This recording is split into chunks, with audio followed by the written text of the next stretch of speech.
Hello guys, magandang araw. So welcome to my vlog, Resume Vlog. So another day, another vlog. Sa ngayong araw is dito isi-celebrate ang birthday celebration ng aking pamangkin. Panganay namin na pamangkin. Yung panganay na apo ng aking mother. So busy kami ngayon dito sa bahay ni Mother Dear.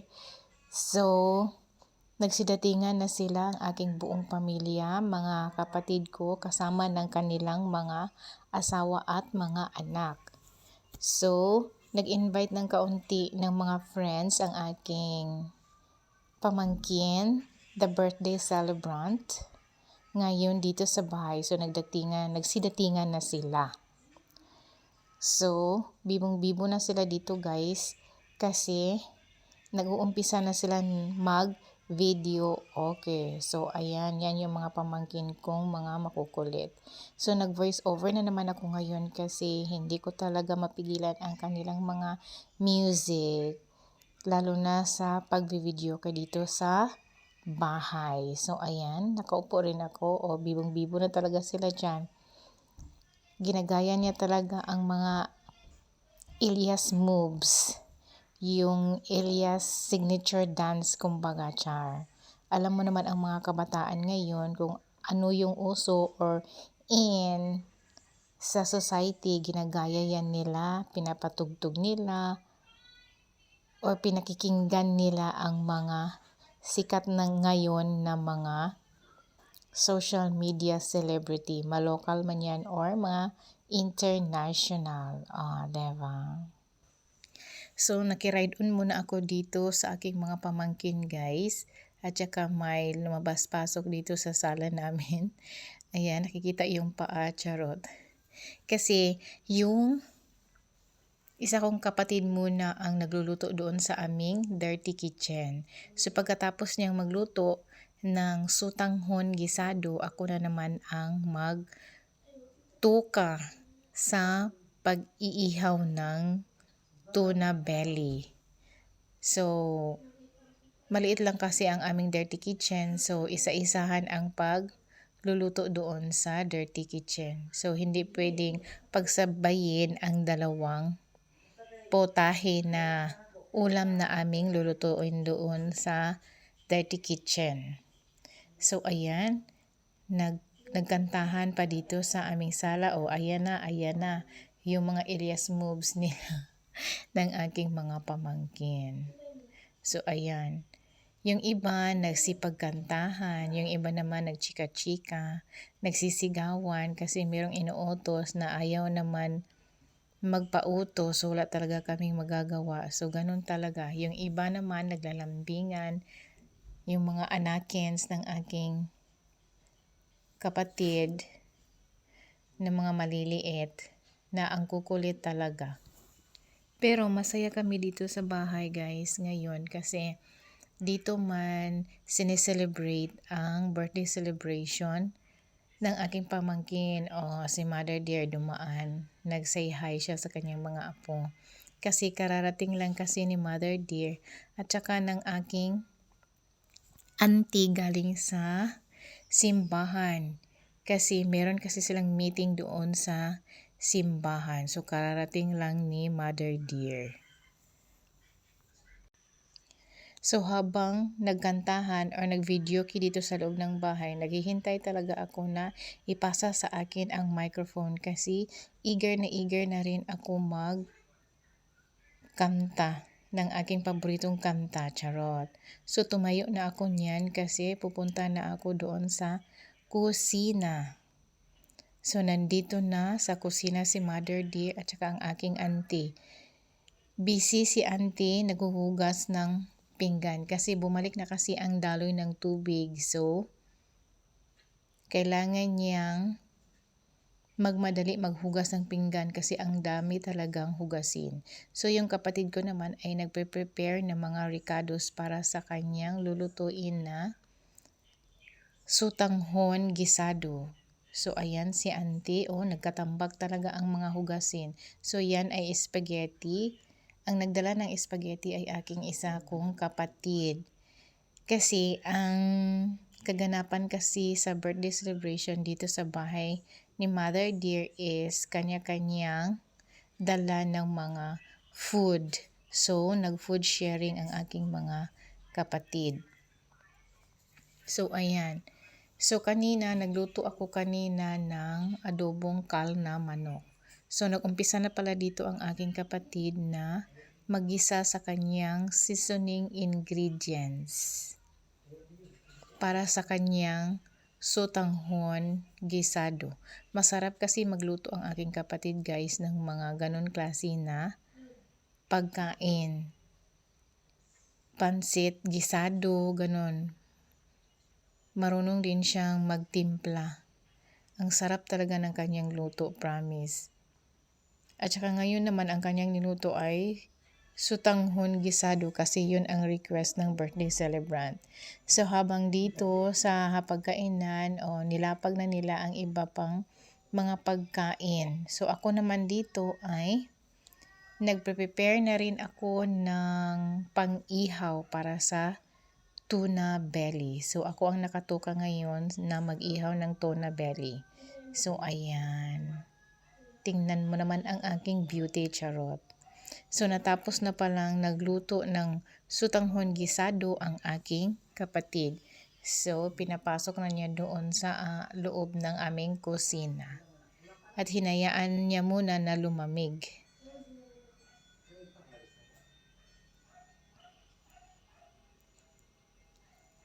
So pinainit ko na ang aming screen para sa pang-ihaw ng aming tuna belly. Tapos naghanap pa ako niya ng food tong. At saka ang aming food tong ay maliliit lang talaga siya. Tapos nagalit pa ang aking mother sa akin kasi bakit daw ako bumili ng food tong na maliit. Dapat kasi daw ay mahaba na food tong para hindi naman ako mainitan. Especially sa aking kamay, charot. So ayan. Nauling na talaga ang aming binili na uling. Mas maganda kasi na super duper talaga mainit ang yung screen bago mo after mo ilagay yung inihaw ninyo, either makarne or isda, ganon. Para hindi didikit yung inihaw nyo sa screen na nilagay nyo sa inyong grilled pan. Ganon. So, ayan, nilagay ko na ang tuna belly. Masarap ang tuna belly, guys. Kaya lang mahal, char. Minsanan lang kasi kami maka-afford ng tuna belly. Ang mahal kaya. Tapos, ang layo-layo pa ng pinagkukunan ng tuna belly. Ayan. So, hinihintay ko na lang yan na maluto ang tuna belly. Kasi pagkatapos nito, ito na lang kasi ang hindi pa naluto yung inihaw na tuna belly.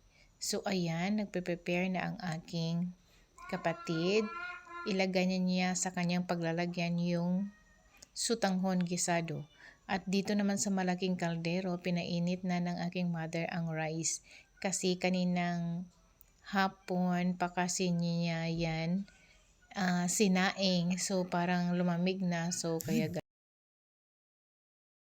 ito pala ang aking pamangkin, ang birthday celebrant, yung tumatawa na humawak ng microphone. So siya yan, nagbirit-birit pa siya niyan. So siya ang birthday celebrant ngayon na ginanap dito sa bahay ni Mother Dear. At saka yung katabi naman niya is yung sister-in-law ko na kumakanta. At saka yung sa kabila naman ay mga pamangkin ko rin yan. So ayan. At saka si Dada, pakunwari nakatingin sa kanyang cellphone, nakatulog na pala yan si Dada namin.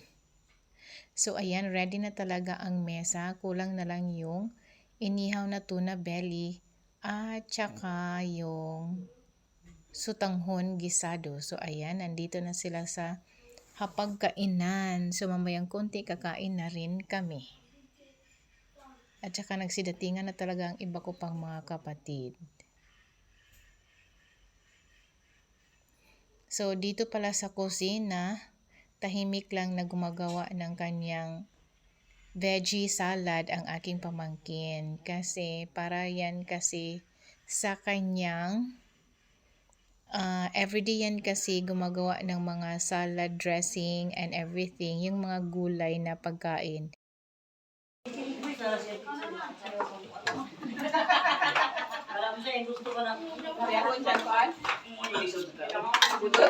Nakanta naman.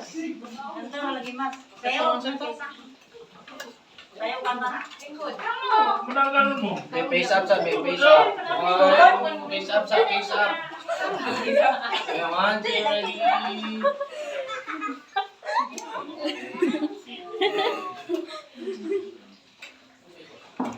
Sa mahali nakakanin.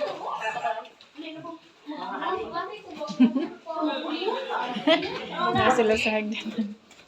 Pride! Hindi lang good ko. March 4? Diba? Saan ang peace up? Peace up sa daw. May peace up. Ibang kita mo, lingkuran na siya, kaya lingkuran na. Aunty, mga na! Hala, nabubusog na sila. Lord! Oh! Alam mo eh. Magpahipiin sila dito sa Daplin. Naman, Jay. Hoy, peace up daw, bumas. Ante. Oh, kaya Na. So, it's time na talaga to eat for dinner. So, ayan, hindi rin ako pa awat sa kanila, no, kakain din ako. So, ayan, nagkakamay lang talaga ako. So, yung katabi ko is ang aking sister, pangatlo na kapatid ko na babae. So, ayan, hinihintay ko si mother na tumabi sa akin kasi sabay kaming kakain ng dinner. Yan yung asawa ng aking kapatid. O, ayan, magkatabi sila. So, ayan. So, nagpasalamat talaga ako sa aking mga kapatid kasama ng kanilang buong pamilya kasi nagpunta sila dito at dito nila ginanap ang birthday celebration ng aking pamangkin. Nakasanayan na kasi namin dito sa bahay, guys, or ng aming pamilya na every time pag may occasion or special events is dito talaga ginaganap sa bahay ni Mother Dear. So, para isahan na lang talaga ang mga gastos through sharing of food and financial matters, ganon, para kung sino man yung walang masyadong budget, maagapan pa rin, parang mairaos pa rin ang mga events or occasion na iyon. So, ganun kami sa aming pamilya. So, ayan na si mother, kumakain na. Pangalawang plato ko na yan, guys, na aking kinakain kasi masarap kasi ang pagkain. Simple lang naman ang aming pagkain na mga inihanda or dinala ng aking mga kapatid. Bibo na ang lahat, kumakain. At sa wakas, nabusog na rin ako sa aking dinner ngayong gabi. So, pagkatapos namin mag-dinner lahat-lahat at nag-video ay niligpit ko ang mga kalat doon, yung mga pinggan. Nilagay ko dito sa aming lavatory at nag-umpisa na rin akong maghugas ng pinggan kasi bumalik naman ang daloy ng tubig ng malakasan. So, ayan, nahuhugas ako para hindi na ako mahirapan kinaumagahan na pagising ko ay at least malinis na ang aming lavatory. So, buti na lang talaga bumalik talaga ang daloy ng tubig. At ang aking mga kapatid kasama ng kanilang pamilya ay nagsiuwian na sa kanilang bahay. So, ang naiwan na lang dito sa bahay is ako at saka mga anak ko at si Mother Dear at saka yung dalawa kong pamangkin na iniwan dito sa bahay. So ayan, malapit na akong matapos maghugas ng pinggan.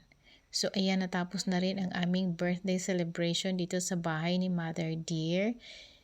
Kasi maaga kasi silang nagsiuwian kasi kinabukasan ay school days na naman at saka work days na naman. So, balik na naman sa dating gawi sa kanilang mga gawain sa buhay. Char. At ako naman ay as usual at your service domestic helper sa bahay ni Mother Dear kasi wala man akong work. At buti na lang talaga hindi umuulan kasi pag umuulan kasi dito sa aming lugar, especially dito sa amin talaga is maputik talaga ang daan.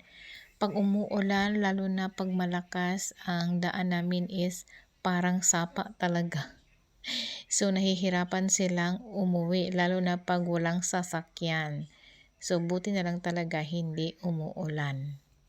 At ako na lang talaga ang naiwan, nagising dito sa aming bahay ni Mother Dear kasi si Mother Dear ay tulog na kasi napagod man siya kaninang buong araw kasi ang dami niyang ginagawa dito sa bahay. Kasi alam mo naman pag matanda na hindi yan mapakali na walang ginagawa. Mas lalo daw siyang nanghihina pag wala siyang ginagawa na gusto niya kasing palaging active sa kanyang ginagawa. Kasi para daw siyang tatamlay pag wala siyang ginagawa. So, ayun. At saka pagkatapos niyang gumawa ng mga gawaing bahay dito, sa bahay niya ay pumunta siya doon sa simbahan mag-attend ng meeting. Tapos hapon na kasi silang umuwi. Tapos pag uwi pa niya dito sa bahay, busy na ang lahat. At tumutulong pa siya sa mga gawaing bahay, especially dito sa kusina. Para at least madali kaming matapos at makapag-prepare ng dinner. Bali birthday dinner dito sa bahay niya. So ayan. So, maaga siyang nakatulog. Masaya na naman ngayon ang aming mga aso kasi marami na namang mga leftover na food.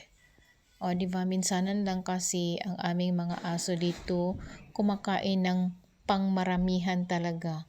Kasi, mostly kasi is pag wala kasing okasyon sa bahay, unti-unti lang kasi ang kanilang mga pagkain. Kung ano lang yung natira namin dito sa bahay, kaunti lang naman kami dito sa bahay. So, kaunti rin ang aming lulutuin. Hindi kagaya ng ibang mga mayayaman, charot, na meron talaga silang para sa mga aso. Nilutuan nila talaga ng mga ulam at saka pagkain ang kanilang mga aso. Dito sa amin, asong gala, so naaawa man kami, so kailangan naming pakainin, pero kung ano lang yung natira namin, yun lang yung maibigay namin. Kung minsan, kung walang natira, wala talaga kaming maibigay, ganun. Ang senaryo dito sa mga asong gala dito sa aming lugar, especially dito sa aming bahay. So, ang aming hapagkainan ay meron pa ring natitirang pagkain, so hindi ko muna iniligpit kasi kakain pa ang aking youngest daughter mamayang konti. Kasi nandun pa siya sa itaas ng kanyang kwarto, meron pa kasi siyang ginagawa. At saka yung mga pagkain na dinala ng aking mga kapatid is hindi na lang nila dinala pabalik sa kanilang bahay kasi meron pa mang natira na mga pagkain.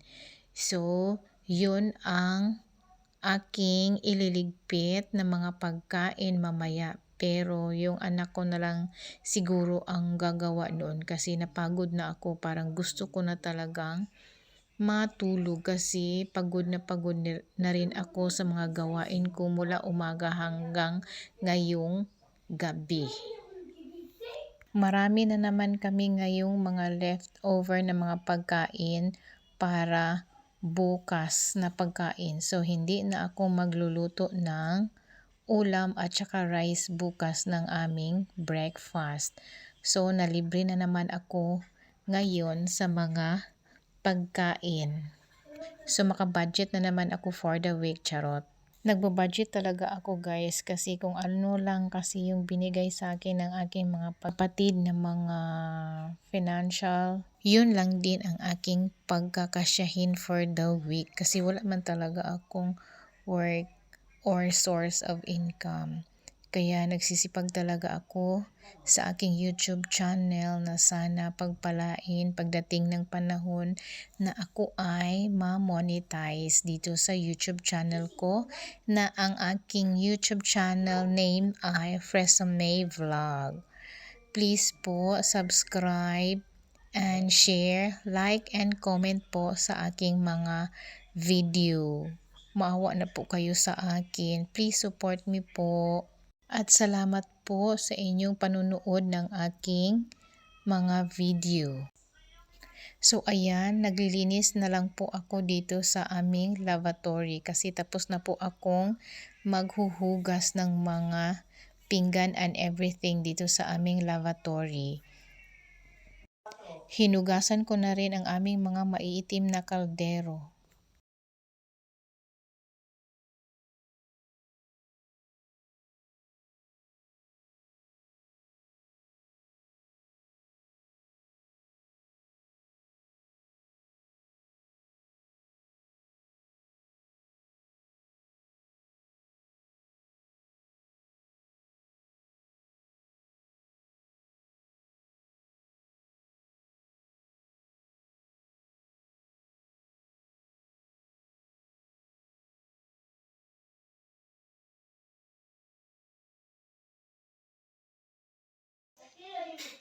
So, that's all for today's video, guys.